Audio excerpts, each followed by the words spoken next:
একটা রিয়াকশন আসে যে কেন, বাট আমার মনে হয় যে রায়হান রাফি ভাইয়া যেরকমভাবে আমাদের কাজ উপহার দিচ্ছে, এরকম আরও গুণী ডিরেক্টররা যদি আরও গুণী গুণী সিনেমা আমাদেরকে উপহার দেয়, সিনেমা ইন্ডাস্ট্রি হচ্ছে গিয়ে আগের থেকে অনেক বেটার হয়েছে তুফানের পর, যেটা আমরা সবাই হয়তো জানি।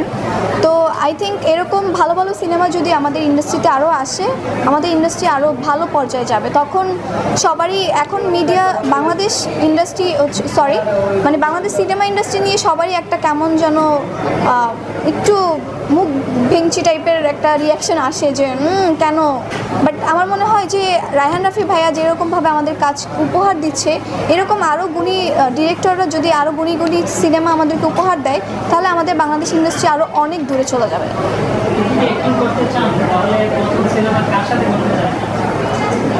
এটা আপাতত বলতে পারবো না, যদি আমার কপালে ভালো কিছু থাকে ইনশাল্লাহ ভালো কার সাথেই হবে।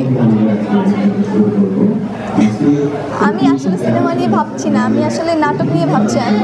ভালো ভালো কাজ পর্দায় হচ্ছে কি ব্যাপারটা এমন যে যখন পর্দায় কিছু ইনোসেন্ট ক্যারেক্টার পর্দায় সামটাইমস হচ্ছে অবুঝ ক্যারেক্টার প্লে করতে হয়, তারপরে হচ্ছে খুব রাগী, আবার একটু শয়তানি, অনেক কিছু। বাট আমি হচ্ছে নর্মালি একটা চঞ্চল মেয়ে, খুব মিশুক আর হচ্ছে খুব হাসি খুশি।